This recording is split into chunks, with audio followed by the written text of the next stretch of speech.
ഈ വീഡിയോ നമ്മുടെ ചാനലിൽ ഇതുവരെ വന്ന വീഡിയോസായിട്ടൊരു ബന്ധമില്ലാത്തൊരു വീഡിയോ ആണ്. കാരണം ഇത് നമുക്ക് കുറച്ച് കമ്പ്യൂട്ടറിൻ്റെ കാര്യങ്ങളതിൽ പറയുന്നത്. ഇതുവരെ നമ്മൾ ഓഡിയോ സിസ്റ്റം ആയിരുന്നു പ്രധാനമായിട്ടും നമ്മുടെ എല്ലാ വീഡിയോസും. ഇത് കമ്പ്യൂട്ടറിൻ്റെ ഒരു കാര്യമാണ്. കമ്പ്യൂട്ടറിൻ്റെ കാര്യം എന്ന് പറയുമ്പോൾ അത് എൻ്റെ ഒരു കമ്പ്യൂട്ടറിന് ചെറിയൊരു കംപ്ലയിൻറ്റ് വന്നപ്പോൾ അത് ചെറുതായിട്ടൊന്ന് റെക്ടിഫൈ ചെയ്യാണ്. അപ്പോൾ ഇത് ഏസറിൻ്റെ ഒരു കമ്പ്യൂട്ടറാണ്. അത്യാവശ്യം നല്ലൊരു കോൺഫിഗറേഷനുള്ള കമ്പ്യൂട്ടറാണ്. i7 ആണ്, 12 GB ഉണ്ട്. അങ്ങനെ എല്ലാ അത്യാവശ്യം നല്ലൊരു കോൺഫിഗറേഷനുള്ള കമ്പ്യൂട്ടറാണ്. അപ്പോൾ കോൺഫിഗറേഷൻ നിങ്ങൾക്ക് ഇവിടെ കാണാൻ പറ്റുമായിരിക്കും.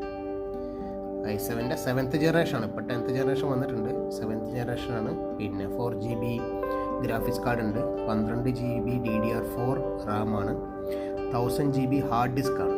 അപ്പോൾ ഇതിന് കംപ്ലയിൻറ്റ് വന്നിരിക്കുന്നത് ഇപ്പോൾ ഹാർഡ് ഡിസ്ക് ആണ് പ്രശ്നം വന്നിരിക്കുന്നത് എന്ന് പറയുന്നത്. ഇപ്പോൾ വിൻഡോസ് ഓപ്പൺ ആവുന്നില്ല. നമ്മൾ സിസ്റ്റം ഓപ്പൺ ആക്കുമ്പോൾ റിപ്പയർ എന്ന് കാണിക്കുന്നു, എന്നിട്ട് കനോട്ട് ബി റിപ്പയർഡ് എന്ന് പറഞ്ഞാൽ ഓട്ടോമാറ്റിക്കലി ഓഫായി പോകുന്നു. അപ്പോൾ ഞാൻ ഈ പറയുന്ന കാര്യം ആസ്പെയറിൻ്റെ ഇത് ഏസറിൻ്റെ ആസ്പെയർ എന്നുള്ളൊരു സീരീസാണ്. ആസ്പെയർ F15, അതിൽ FI 573G744 എന്നൊരു മോഡലാണ്. അപ്പോൾ ഇതിൻ്റെ കാര്യങ്ങളാണ് പറയുന്നത്. ഓക്കെ, അപ്പോൾ ഇതിൻ്റെ ഞാൻ ഹാർഡ് ഡിസ്ക് മാറ്റി SSD ഹാർഡ് ഡിസ്ക് ആക്കാൻ പോവുകയാണ്. അതിൻ്റെ ഡീറ്റെയിൽസാണ് ഈ വീഡിയോയിൽ. അപ്പോൾ ആദ്യം ചെയ്യേണ്ടത് ഈ ഒരു ഏരിയയിലാണ് ഇതിൻ്റെ ഹാർഡ് ഡിസ്ക്, റാം അങ്ങനത്തെ കാര്യങ്ങളൊക്കെ വരുന്നത്. അപ്പോൾ ഇത് റിമൂവ് ചെയ്യാൻ വേണ്ടി 3 സ്ക്രൂ ആണുള്ളത്. ഓക്കെ, ഓരോ മോഡലിനും ഓരോ പോലെ ആയിരിക്കും. അതുകൊണ്ട് തന്നെ ആദ്യം തന്നെ മോഡലും ഒക്കെ കാണിച്ചു തന്നത്. അപ്പോൾ ആദ്യം ഊരേണ്ടത് ഈ 3 സ്ക്രൂ ആണ്. ഇത് 3 സ്ക്രൂ ഊരി കഴിഞ്ഞാൽ നമുക്ക് ഇതിൻ്റെ റാമും ഹാർഡ് ഡിസ്കും ഒക്കെ ആക്സസ് ചെയ്യാൻ പറ്റും. അപ്പോൾ ഞാൻ ആ 3 സ്ക്രൂ റിമൂവ് ചെയ്തിട്ട് ആ ലിഡ് ഞാൻ അങ്ങോട്ട് മാറ്റിയിട്ടുണ്ട്. മാറ്റുമ്പോൾ നമുക്ക് ഈ ഒരു ഏരിയ കാണാം. ഈ ഏരിയയിൽ ഈ കാണുന്ന രണ്ടുമാണ് റാം. അപ്പോൾ ഇത് രണ്ടും ഇതിൻ്റെ റാമാണ്. പിന്നെ നമുക്ക് വേറൊരു SSD വെക്കാനുള്ള ഒരു ഓപ്ഷൻ ഉണ്ട്. ഇവിടെ ഒരു SSD വെക്കാനുള്ള ഓപ്ഷൻ ഉണ്ട്. അപ്പോൾ എൻ്റെ ഹാർഡ് ഡിസ്ക് അടിച്ചു പോയത് കാരണം ഞാനിപ്പോൾ ഇതല്ല ചെയ്യുന്നത്. ഞാൻ മെയിൻ ഹാർഡ് ഡിസ്ക്കാണ് മാറ്റുന്നത്. ഇതാണ് മെയിൻ ഹാർഡ് ഡിസ്ക്, ഇതാണ് ഞാൻ മാറ്റുന്നത്. ഇവിടെ നമുക്കൊരു SSD വെക്കാം. M2 മെമ്മറി എന്നാണ് പറയുന്നത്. M2 SSD വെക്കാനുള്ള ഓപ്ഷൻ ഉണ്ട് ഇവിടെ. ഓക്കെ, അത് നമുക്ക് ലേറ്റർ ചെയ്യാമെന്നുള്ള പ്ലാനിലാണ്. ഇപ്പം ഞാൻ ചെയ്യാൻ പോകുന്നത് ഈ ഹാർഡ് ഡിസ്ക്കാണ് ചേഞ്ച് ചെയ്യാൻ പോകുന്നത്. ഈ ഹാർഡ് ഡിസ്ക് നമുക്ക് റിമൂവ് ചെയ്യണം, എന്നിട്ടാണ് ചെയ്യുന്നത്. ഇത് റിമൂവ് ചെയ്യാൻ വളരെ ഈസിയാണ്. ഇത് ജസ്റ്റ് ഒന്ന് സ്ലൈഡ് ചെയ്താൽ മതി. ഇങ്ങനെ സ്ലൈഡ് ചെയ്ത് ഊരി കിട്ടും. എന്നിട്ട് പൊക്കിയെടുത്താൽ മതി. പൊക്കാൻ വേണ്ടി ഇതുണ്ട്, ഈസിയായി പോകും. ഇതാണ് ഇതിൽ വരുന്ന ഹാർഡ് ഡിസ്ക്. ഇത് മെക്കാനിക്കൽ ഹാർഡ് ഡിസ്ക് ആണ്. അപ്പോൾ SSD ആണ് ഞാനിപ്പോൾ വെക്കാൻ പോകുന്നത്. SSDക്ക് വേറെ കുറേ അഡ്വാൻറ്റേജസ് ഉണ്ട്. അഡ്വാൻറ്റേജ് എന്ന് പറയുന്നത് നല്ല സ്പീഡായിരിക്കും, ഫാസ്റ്റ് ആയിരിക്കും. പിന്നെ പെട്ടെന്ന് ഓഫായി പോലെ ഹാർഡ് ഡിസ്കിന് കംപ്ലയിൻ്റ് ഒന്നും വരില്ല. അങ്ങനെ കുറേ അഡ്വാൻറ്റേജസ് ഉണ്ട്. SSDക്ക് നല്ല സ്പീഡായിരിക്കും. ഇതിനെ കമ്പയർ ചെയ്യുമ്പോൾ ഏറ്റവും സ്പീഡ് ഞാൻ ഇവിടെ പറഞ്ഞ SSDക്കാണ് M2. അതിനാണ് ഏറ്റവും സ്പീഡ് വരിക സാധാരണ SSDനെ കാട്ടി. ഇപ്പോൾ നമ്മൾ തൽക്കാലം ഇപ്പോൾ ചെയ്യുന്നത് ഈ ഹാർഡ് ഡിസ്ക്കാണ് റീപ്ലേസ് ചെയ്യുന്നത്. അപ്പോൾ ഞാൻ ആ ഹാർഡ് ഡിസ്ക് റിമൂവ് ചെയ്തിട്ടുണ്ട്. ഇനി വേണ്ടത് ഈ 4 സ്ക്രൂസ് നമുക്ക് ഊരിയെടുക്കണം. കാരണം ഈ ഒരു ഫ്രെയിം നമ്മളുടെ പുതിയ SSDക്ക് യൂസ് ചെയ്യാൻ വേണ്ടിയിട്ടാണ്. അപ്പോൾ 4 സ്ക്രൂ ആണ്. ഈ 2 സ്ക്രൂവും അതേപോലെ ഈ സൈഡിൽ 2 സ്ക്രൂവും റിമൂവ് ചെയ്യണം. എന്നിട്ട് ആ ഒരു ഫ്രെയിം എനിക്ക് പുതിയ SSDയിൽ നമുക്ക് ഫിക്സ് ചെയ്യണം. അപ്പോൾ ഞാൻ ഹാർഡ് ഡിസ്കിൻ്റെ ഫ്രെയിം മാറിയിട്ടുണ്ട്. അപ്പോൾ ഫ്രെയിം നമുക്ക് ഇങ്ങനെ കാണാം. ഇതായിരുന്നു ഹാർഡ് ഡിസ്ക്. അപ്പോൾ ഇനി ഈ ഹാർഡ് ഡിസ്ക് നമുക്ക് വേറൊരു കാര്യത്തിന് വേണ്ടി യൂസ് ചെയ്യാൻ പ്ലാൻ ഉണ്ട്. ഇത് കേട് വന്നിട്ടില്ല എന്നുണ്ടെങ്കിൽ എന്തായാലും വിൻഡോസ് ഒന്നും ലോഡ് ആവുന്നില്ല. അപ്പോൾ കൂടുതൽ കംപ്ലൈൻറ്റ് ഇല്ലെങ്കിൽ നമുക്ക് ഇതിനൊരു മെമ്മറി ഡിവൈസ് ആയിട്ട് പിന്നെ യൂസ് ചെയ്യാം. അതുകൊണ്ട് ഞാൻ മാറ്റി വയ്ക്കുന്നുണ്ട്. ഇതാണ് അതിൻ്റെ ഫ്രെയിം. ഇനി ഇതിലോട്ടാണ് ഞാൻ പുതിയ ഹാർഡ് ഡിസ്ക് ഫിക്സ് ചെയ്യാൻ പോകുന്നത്. അപ്പോൾ ഹാർഡ് ഡിസ്ക് ഞാൻ വാങ്ങിയിട്ടുണ്ട്. ഇതാണ് ഞാൻ SSD ഹാർഡ് ഡിസ്ക് വാങ്ങിയത്. അപ്പോൾ ഇത് ഞാൻ വാങ്ങിയിരിക്കുന്നത് ആമസോണിൽ നിന്ന് തന്നെയാണ്.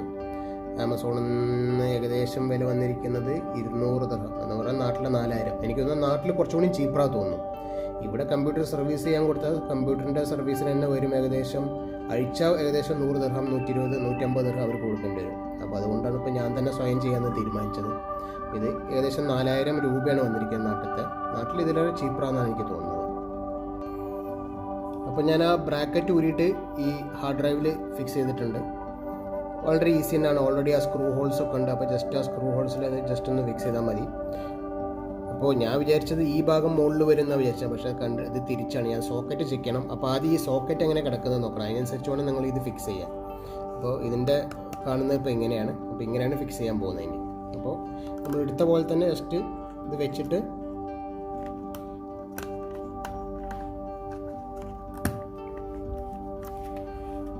ഇതേപോലെ അങ്ങോട്ട് സ്ലൈഡ് ചെയ്താൽ മതി.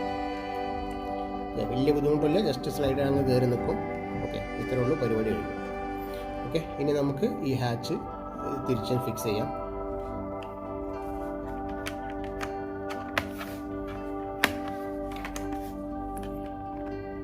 ലോക്ക് പ്രോപ്പറായിട്ട് ഇട്ടിട്ട് ശരിക്കും ലോക്കല്ലാതെ പ്രസ് ചെയ്താൽ ചിലപ്പോൾ പൊട്ടിപ്പോകാൻ ചാൻസ് ഉണ്ട്. അപ്പോൾ അത് ഒഴിവാക്കാൻ വേണ്ടിയിട്ട് പ്രോപ്പർ ലോക്കെല്ലാം നോക്കിയിട്ട് വേണം ചെയ്യാം. ഓക്കെ, ഇത്രയും കഴിഞ്ഞ് ഇനി 3 സ്ക്രൂവും ഫിക്സ് ചെയ്യാം. അങ്ങനെയാണെങ്കിൽ പരിപാടി ഏകദേശം കഴിഞ്ഞു. അതായത് ഫിക്സിങ് കഴിഞ്ഞു. ഇനി ഇത് ബാക്കി നമുക്ക് ഓണാക്കിയിട്ട് കാര്യങ്ങളൊക്കെ നോക്കാം. അപ്പോൾ ഞാൻ സിസ്റ്റം ഓണാക്കിയിട്ടുണ്ട്. അപ്പോൾ ഇവിടെ ഹാർഡ് ഡിസ്ക് കാണിക്കുന്നുണ്ട്. ഏറ്റവും ഫസ്റ്റ് കാണിക്കുന്നത് SPCC സോളിഡ് സ്റ്റേറ്റ് ഡിസ്ക്, അതാണ് കാണിക്കുന്നത്. പക്ഷേ അതിലിപ്പോൾ വിൻഡോസ് ഇല്ലാത്ത കാരണം ആദ്യം എനിക്ക് വിൻഡോസ് ലോഡ് ചെയ്യണം. അപ്പോൾ ഞാൻ സത്യം പറഞ്ഞാൽ എനിക്കിതിൻ്റെ ഒരു റിക്കവറി ഡിസ്ക് ഉണ്ടാക്കാൻ പറ്റിയില്ല. അപ്പോൾ തൽക്കാലം ഞാൻ ഏസറിൻ്റെ വേറെ ലാപ്ടോപ്പിൽ നിന്ന് ഉണ്ടാക്കിയിരിക്കുന്നത്. ഇതിന് വർക്ക് ചെയ്യുമെന്ന് അറിയില്ല. അപ്പോൾ ആ റിക്കവറി ഡിസ്ക് ആണ് ഇപ്പോൾ ഇവിടെ നിങ്ങൾക്ക് കാണാമായിരിക്കും, USB HDD സാൻഡ് ഡിസ്ക് എന്നുള്ളത്. അപ്പോൾ ഇതിനെ ഞാൻ ഫസ്റ്റ് പ്രയോറിറ്റി ആക്കണം. ഫസ്റ്റ് പ്രയോറിറ്റി ആക്കാൻ ഈ ഏസറിൻ്റെ സിസ്റ്റം അനുസരിച്ച് F6 ആണ്. അപ്പോൾ F6 അടിച്ചാൽ അത് മുകളിലോട്ട് പോകും. അപ്പോൾ ഏറ്റവും മുകളിലെത്തി. ഇപ്പോൾ നമുക്ക് ഏറ്റവും മുകളിൽ കാണാം ഫസ്റ്റ് ബൂട്ട് വരുന്നത് USB HDD സാൻഡ് ഡിസ്ക് ആണ്. അപ്പോൾ അത് ഞാൻ F10 അടിച്ച് സേവ് ആൻഡ് എക്സിറ്റ്, അതിൽ യെസ് കൊടുക്കും. ഓക്കെ, വർക്കാവും എന്നുള്ളത് നോക്കാം. എന്താ പണി കിട്ടിയിട്ടില്ല എന്ന് വിചാരിക്കുന്നു. ഇപ്പോൾ ബൂട്ട് ചെയ്ത് വന്നിട്ടുണ്ട്. ഇനി ബാക്കി എന്തൊക്കെയാണെന്ന് അറിയില്ല. ഓക്കെ, ബാക്കി കാര്യങ്ങളൊക്കെ ചെയ്തിട്ട് എന്താവും എന്നുള്ളത് നമുക്ക് നോക്കാം. അപ്പോൾ ഇത് നമ്മുടെ വിൻഡോസിൻ്റെ ഇൻസ്റ്റാളേഷനാണ്. അപ്പോൾ ഓരോന്നായിട്ട് ചെയ്തിട്ട് നോക്കാം. അപ്പോൾ വിൻഡോസിൻ്റെ ഇൻസ്റ്റാളേഷൻ കഴിഞ്ഞിട്ടുണ്ട്. പക്ഷേ നമ്മൾ പ്രതീക്ഷിച്ച പോലെ നടന്നില്ല. കാരണം റിക്കവറി ഡ്രൈവ് വർക്ക് ചെയ്തില്ല. റിക്കവറി ഡ്രൈവ് ശരിക്കും വർക്ക് ചെയ്യണമെങ്കിൽ സെയിം കമ്പനിയും സെയിം മോഡൽ കമ്പ്യൂട്ടർ ആവണം എന്നാണ് പറയുന്നത്.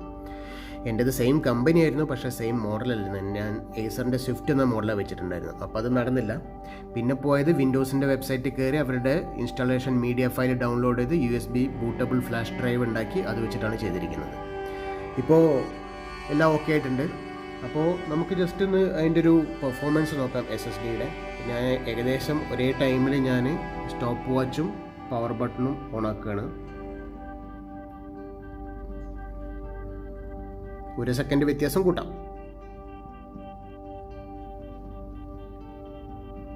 ബൂട്ടിങ് കഴിഞ്ഞു. ഏകദേശം 8 സെക്കൻഡ് ഉള്ളിൽ ബൂട്ടിങ് കംപ്ലീറ്റ് ആയി.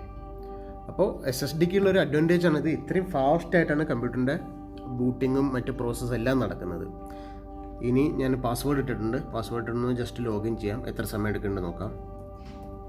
എൻ്റർ ചെയ്തു, ഓപ്പണായി. അപ്പോൾ ഇത്രയും ഫാസ്റ്റായിട്ടാണ് അതിൻ്റെ എല്ലാ പ്രോസസ്സും നടക്കുന്നത്. ഇത്രയും ഫാസ്റ്റാണ് എല്ലാ പ്രോസസ്സിലും. പിന്നെ വേറൊരു അഡ്വാൻറ്റേജ് എന്താ കിട്ടിയത് വെച്ചാൽ, ഞാൻ ഈ കമ്പ്യൂട്ടർ ഇൻബിൽറ്റ് വിൻഡോസ് വരുന്നതായിരുന്നു. അപ്പോൾ ഇത് കാരണം വിൻഡോസ് ഇട്ടപ്പോഴും ലൈസൻസ്ഡ് വേർഷൻ തന്നെ കിട്ടി, ട്രയൽ വേർഷൻ അല്ല. അപ്പോൾ ഓട്ടോമാറ്റിക് അപ്ഡേറ്റ്സും സെക്യൂരിറ്റി അപ്ഡേറ്റ്സ് എല്ലാം ഓട്ടോമാറ്റിക്കലി നമുക്ക് വിൻഡോസിൻ്റെ കിട്ടും. ട്രയൽ ആണെങ്കിൽ നമുക്ക് ഇവിടെ ഇങ്ങനെ എഴുതി കാണിക്കും, ട്രയൽ വേർഷൻ അല്ലെങ്കിൽ നോൺ ലൈസൻസ്ഡ് വേർഷൻ ഒക്കെ എഴുതി കാണിക്കും. അപ്പോൾ ഓൾറെഡി ഇൻബിൽറ്റ് ചെയ്ത് വന്നുകൊണ്ടായിരിക്കാം. അപ്പോൾ അതുകൊണ്ട് നമുക്ക് റിക്കവറി ഡ്രൈവ് ഇല്ലെങ്കിലും വലിയ ഇഷ്യൂ ഉണ്ടായില്ല. കറക്റ്റ് ഒറിജിനൽ വിൻഡോസ് തന്നെ കിട്ടിയിട്ടുണ്ട്. അപ്പോൾ ഇത്രയാണ് ഇന്നത്തെ വീഡിയോ. ഇനി വേറൊരു സബ്ജക്റ്റും മറ്റു കാര്യങ്ങളായിട്ട് നമുക്ക് അടുത്ത വീഡിയോയിൽ കാണാം.